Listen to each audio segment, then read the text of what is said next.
Hey, salut à tous et bienvenue dans F3K Review.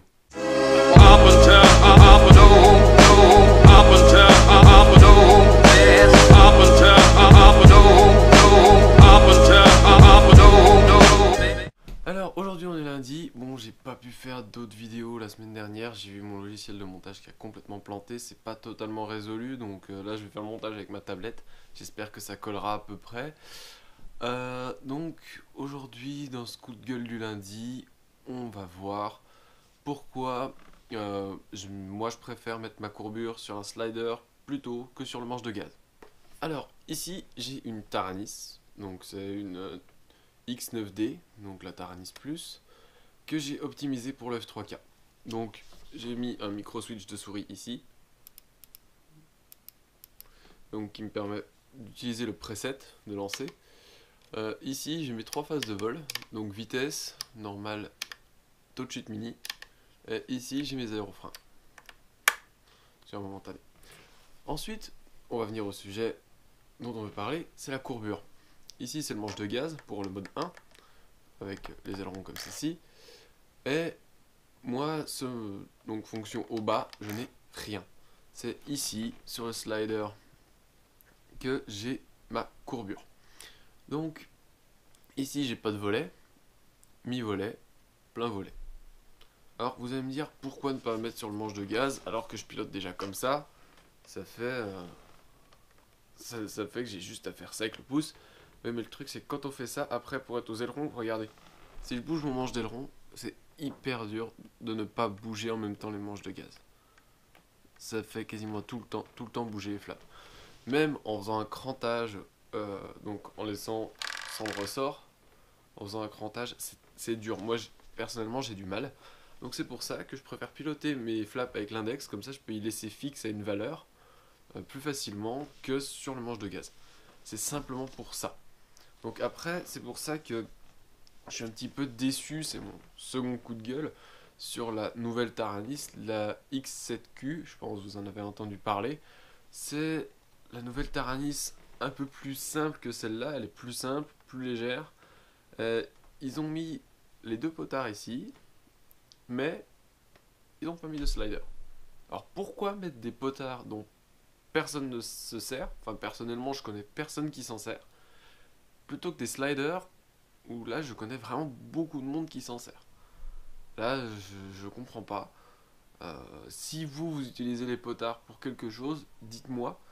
Mais si je connais des gens qui utilisent pour régler la profondeur jusqu'à obtenir le bon truc. Après ils notent quelle est la valeur de profondeur, ils désactivent le potard, ils triment la profondeur. Fini. Voilà. Peut-être seul usage, ou pour régler un différentiel, ça peut servir aussi, mais c'est tout.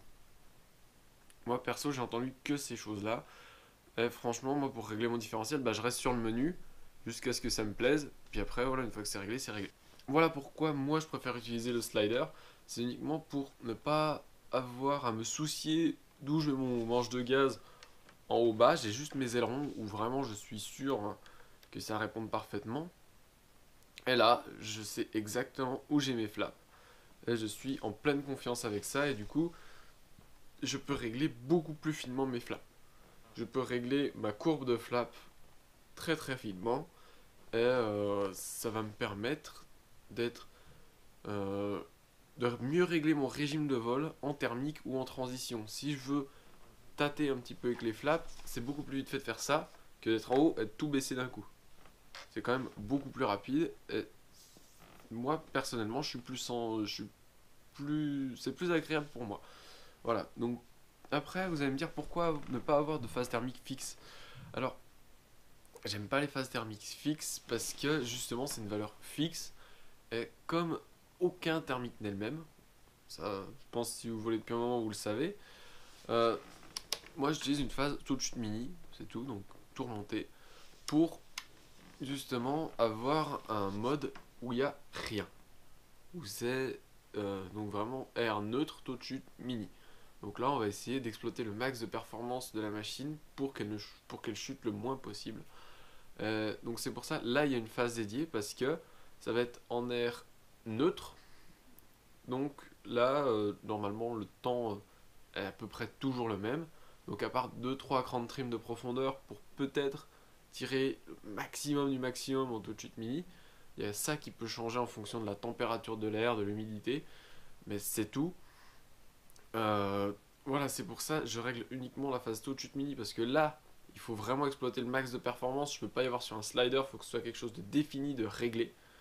Alors que sur le slider, il faut que j'ai quelque chose de mobile pour pouvoir gérer en fonction de la puissance du thermique, du diamètre, de la vitesse que je veux, de la vitesse du vent, etc. pour pouvoir être exactement au bon régime de vol. Et là, il faut quelque chose sur lequel on puisse bouger. Alors après, à votre préférence de faire sur le manche de gaz ou sur le slider, mais personnellement, je trouve que c'est plus facile sur le slider parce que une fois qu'on a mis à tel endroit le slider, on n'y touche plus, puis on joue des ailerons, etc. Si on en veut un petit peu plus, on touche un petit peu, on remet un petit peu, etc. etc. C'était mon coup de gueule du lundi. J'espère que cette vidéo vous a plu. Si c'est le cas, mettez un like. Sinon, passez à la vidéo suivante, j'ai envie de dire. N'hésitez pas, si vous ne l'êtes pas déjà, abonnez-vous. Regardez la dernière vidéo qui est sortie. Merci d'avoir regardé cette vidéo et à très bientôt. Ciao.